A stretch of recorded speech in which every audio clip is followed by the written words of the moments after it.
everyone. So welcome to another session of robust control systems. What is the general procedure of designing controllers for a system? Yes, what's the general procedure? First step is we need to develop the mathematical model of the given plant which is to be controlled. Then what would you do? You would analyze whether the system is stable or not. How will you check for stability? We will look for the poles of the system. If all the poles are in the left half of the S-plane, the system is stable. If any one of the poles are in the right half of the S-plane, the system is unstable. Similar is the procedure for uncertain plans also. We have learned how to model the uncertainties and the plans. Now we need to check for the stability. Keep in mind, the uncertain plans, they are a family of plans.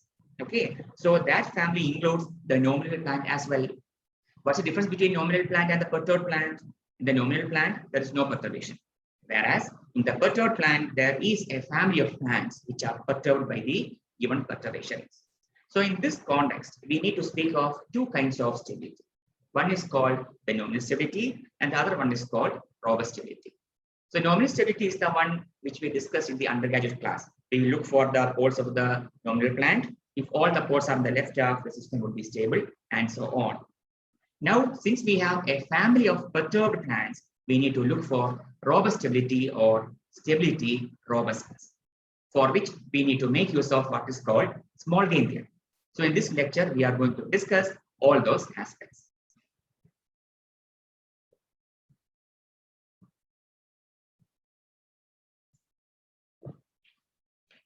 Small gain theory.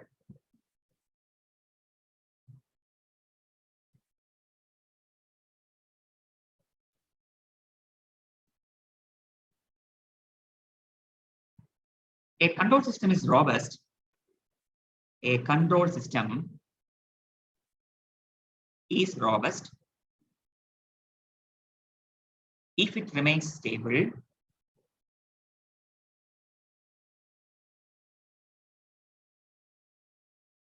and achieves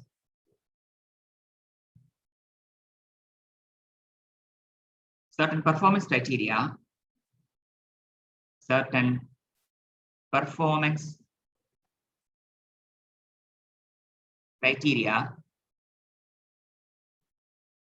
in the presence of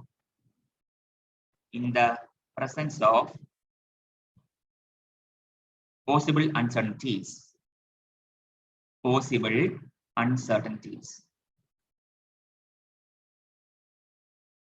Okay, so not only the nominal plant, but the plant perturbations should also be stable. Okay, then we say that the control system is robustly stable. Okay, thus a closed loop system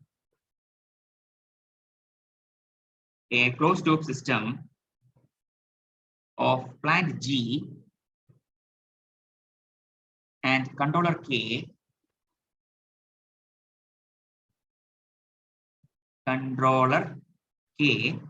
is robustly stable if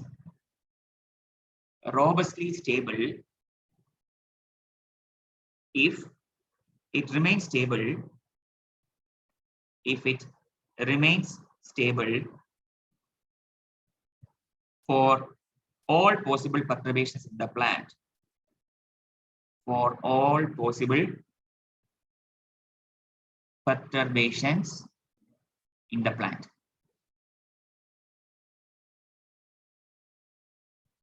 Okay, so what does this imply? This implies that the controller K is a stabilizing controller. This implies that the controller K is a stabilizing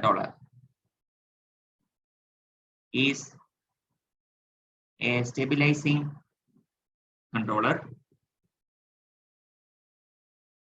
For the nominal plant. For the nominal plant G.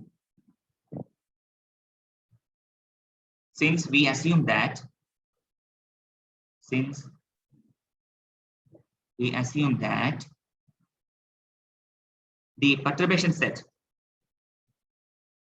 the perturbation set includes 0 or no perturbation.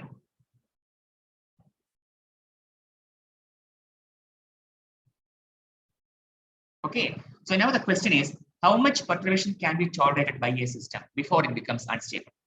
Okay, keep in mind, we have a nominal plant, we have the controller. So we know that the controller will stabilize the nominal plant. So now the question is, how much perturbation can be added to that particular plant so before the system becomes unstable? Okay, so if you add the perturbation, and if you ensure that the family of plants is stable, the system is robustly stable. Okay, then the question is,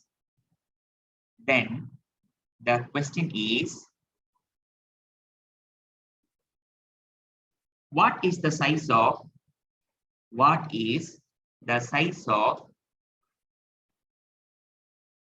delta of S, perturbation delta of S, beyond which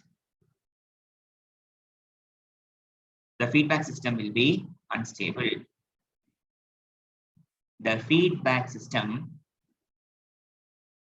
will be unstable.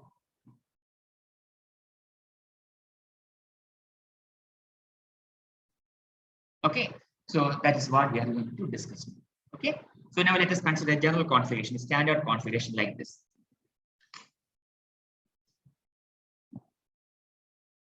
So this is our perturbation block, delta of S. Okay, and here we have our nominal plant plus controller. Keep in mind, in LFT we had already discussed that. Okay, there is a delta of S block, there is a nominal plant P of S, there's a controller K of S. Okay, so from the nominal plant there are two outputs, and from the controller and delta we have two inputs to the plant, right? So this was the regulated output Z, and this was the measured output Y. This was the control input U, and this was exogenous input W, right? So now we need to consider this delta of S and M of S. What is M of S? It includes the nominal plant and the controller. Okay, so this much part is what is my M of S.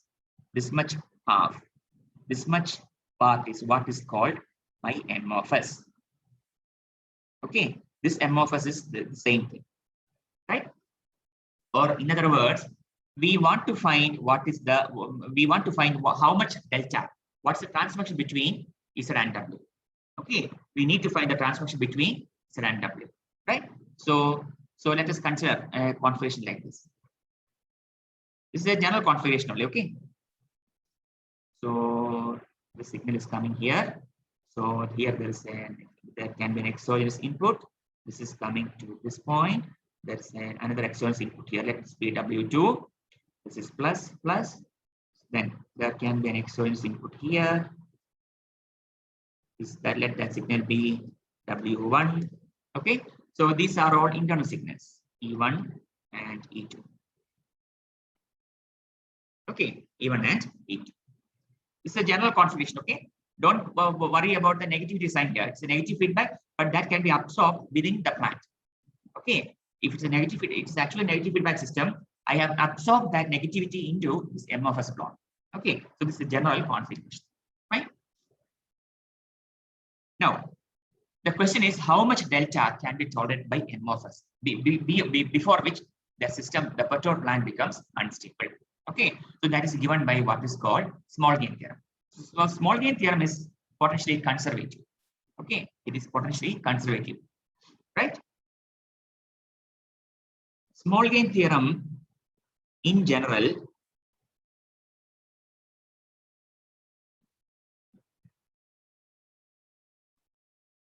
provides only a sufficient condition for stability. Provides only a sufficient condition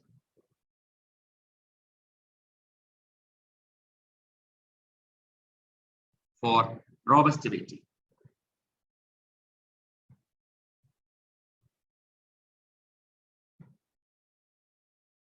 And hence potentially conservative.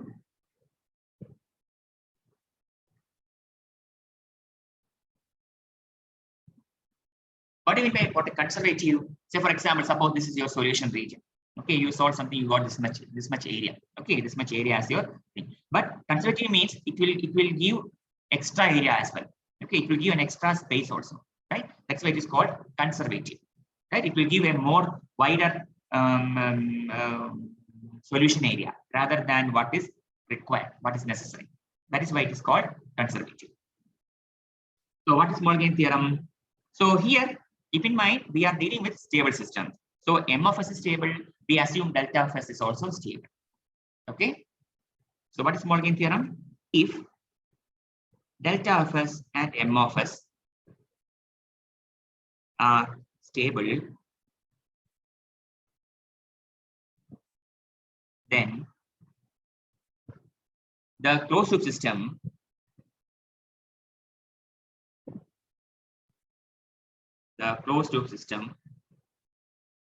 is internally stable.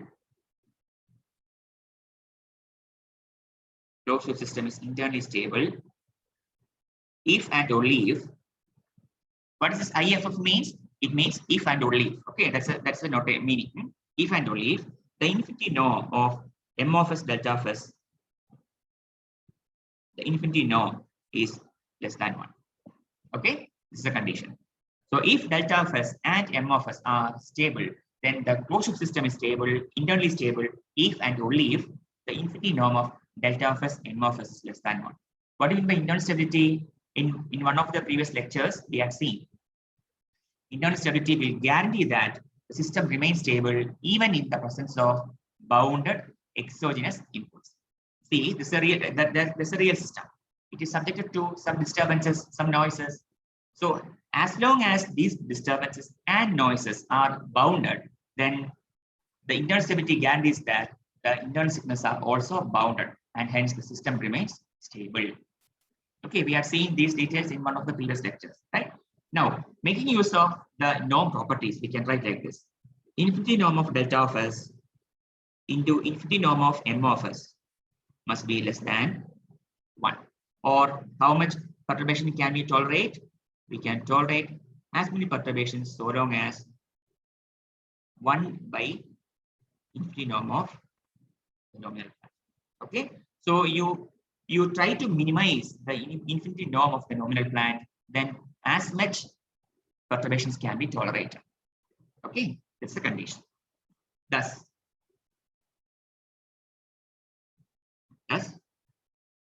infinity norm of delta of S is large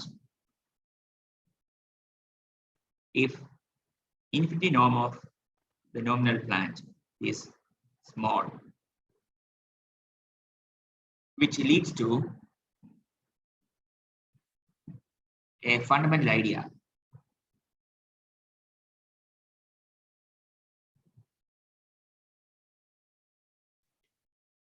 for robust control.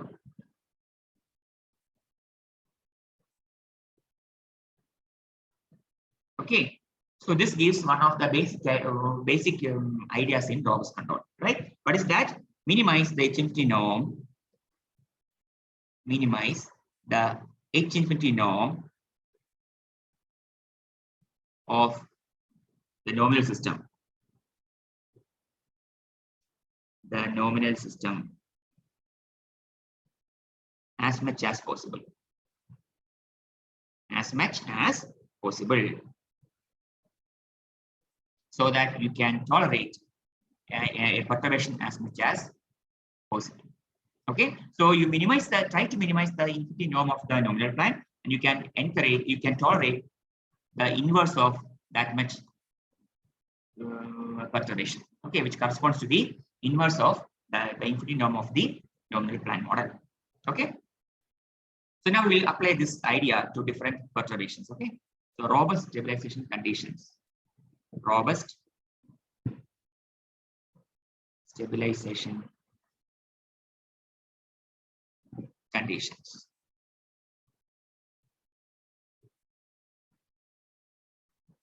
So first one is additive perturbation. Okay, we had already discussed these things. Additive perturbation. How does that appear? This is the nominal plant. K of S is my controller. Okay, this is my nominal plan G naught. Summing point here. This is Y. This is R. This is negative feedback. Plus minus Y of S. Okay, so here we have the perturbation block. Delta of S or delta. Right. So which is my perturbed plant? This is my perturbed plant. GP of S. This is the perturbation. And what is G naught of S? G naught of S is my nominal plant. Okay. So keep in mind, what is M of S here? I told you, M of S is nothing but P of S combined with K of S appropriately. Okay. That is my M of S. Right. So we need to represent this given system into two block form, where you have a delta block and then you have a nominal plant plus controller kind of thing. Okay. So this must be our exogenous input W, and this is the regulated output is. Okay. So we need to basically find the transformation between this and W.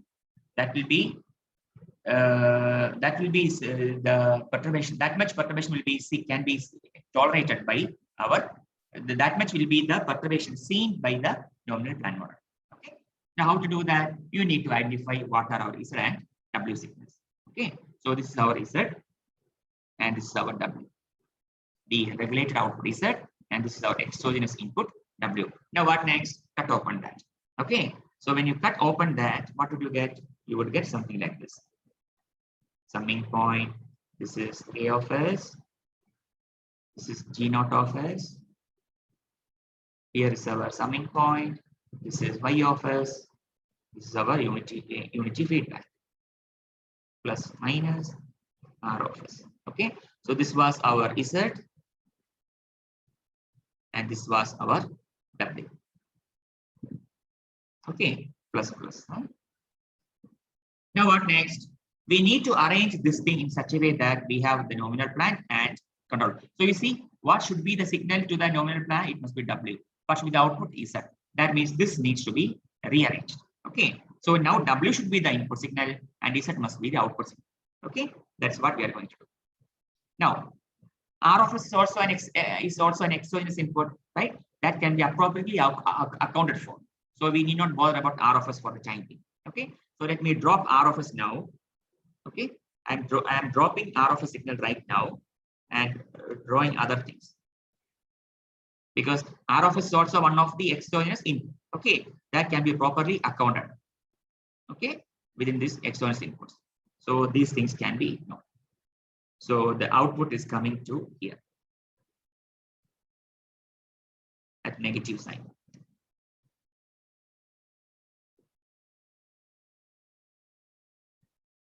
Okay, so this is my Z and this is W plus. So now we need to rearrange this thing. So you see, when I club this thing, this is negative feedback. So I can take this negativity to the gain block. I can write it as minus K of S, right? So now I will redraw it like this. So input, this is my W.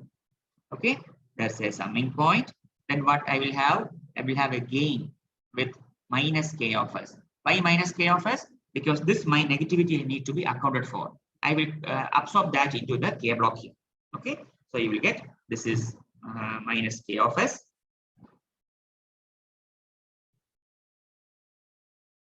Minus K of S. Okay, then what do you get?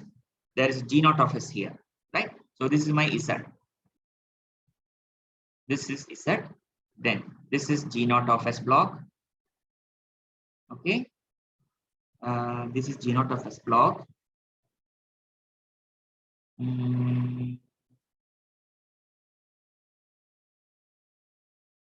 This is G naught of S block.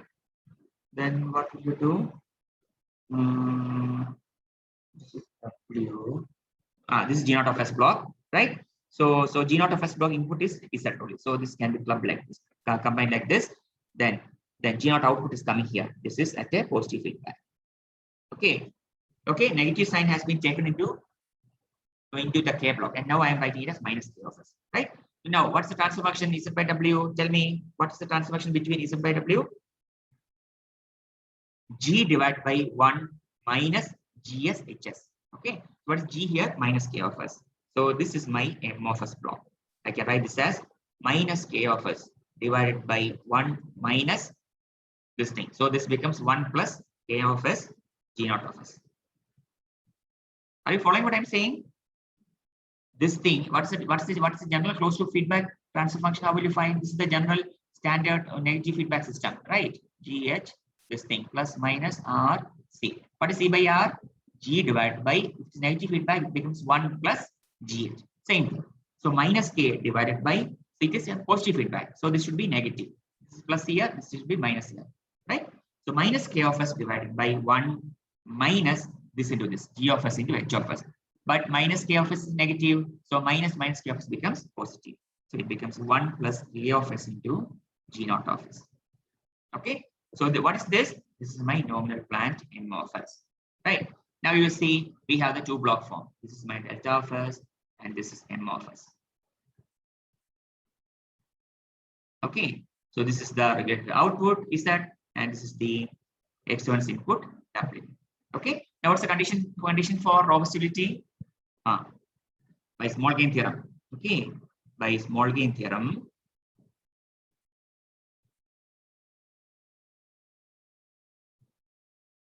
for stable delta of S, the closed loop system is robustly stable. The closed loop system is robustly stable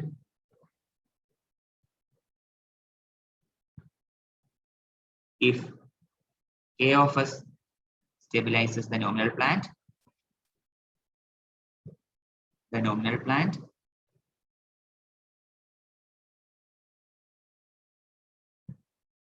and the infinity norm of delta of S, M of S is less than 1. Okay, that means what? The infinity norm of delta of S into, what is M of S? This is M of S. So you just need to consider magnitude only. So that means delta of S into, I can write this as K of S into, so if it's a MIMO system, then it becomes I. Okay, so this becomes whole inverse. So K of S into I plus K of S G naught of S inverse. Infinity norm of this should be less than 1.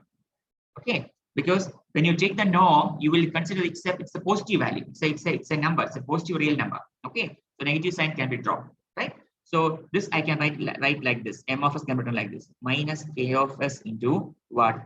1 plus K of S G naught of S inverse. Okay, so MIMO system, instead of 1 we have capital I.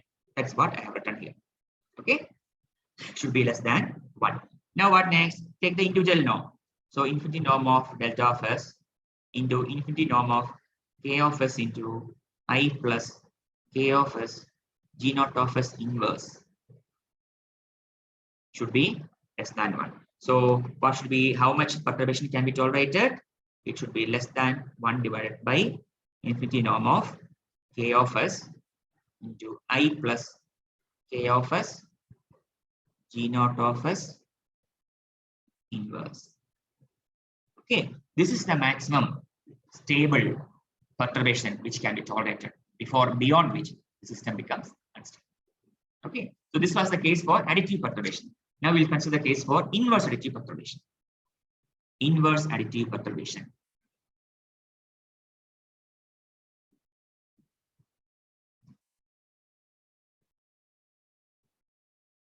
Inverse additive perturbation.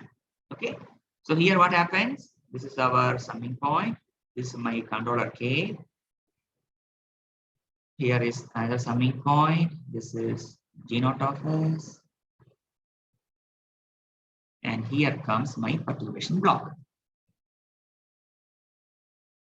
Okay, this is unity feedback. This is R of S. This is Y of S. Okay, so what is G naught of S? The nominal plant. So what is my perturbation now? It is perturbed plant.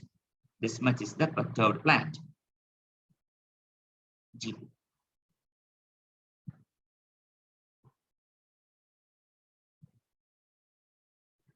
This is the perturbed flat. Okay. Now, as before, what we have to do? So here the polarity is plus minus. So adding inverse energy perturbation. What's the next step? Cut open the delta block. You need to identify what are our Z and W, and then you cut open. So we can see that this is our Z, the regulated output, and this is our W, exogenous input. Okay. So cut open that. What did you get? This is K of S. This is the summing point. Here is our W. This is plus, this is minus. This is G naught. This is Y of S. Here is our Z. And this is unity feedback, negative feedback. Okay. Now what next? We need to rearrange it in the form so that you have a perturbation block delta of S and a nominal plant model M of S. This way. Okay.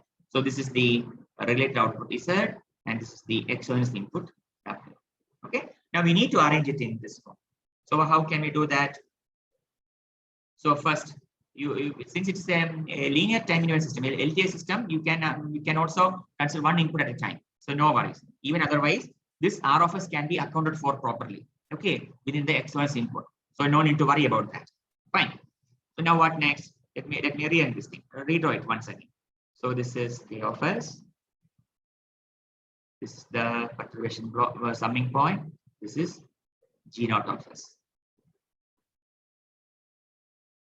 Negative. Then here is our plus. This is our minus W, and this is our Z of S. Y of S. Okay. Now we need to redraw this in such a way that our W is the input, and now Z is the output signal. Okay, or rather minus W is the input and Z of S is the output, right? So if you redraw it, what did you get? Here is our minus W. Okay, this is our minus W. Then we have in the forward path we have G naught of S. Okay, then this negative sign can be absorbed within the controller. Okay, it's a negative feedback, right? So I can consider this as minus K of S.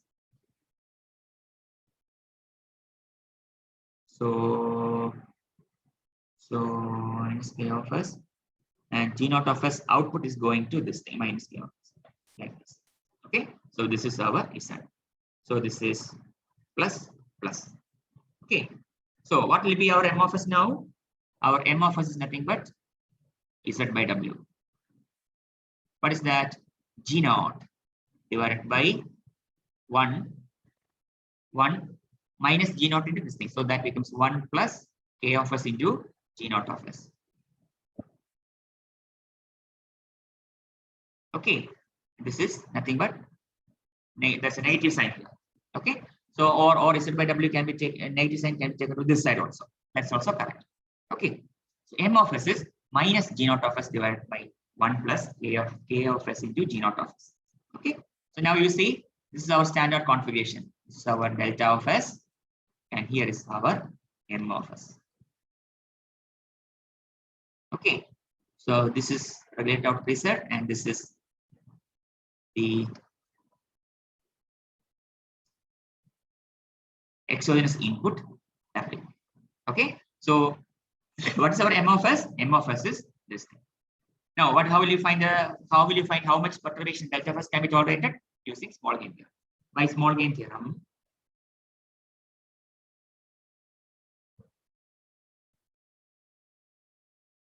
for stable delta of S, the closed loop system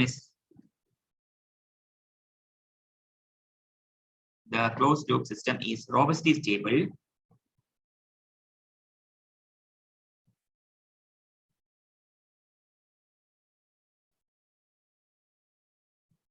if K of S stabilizes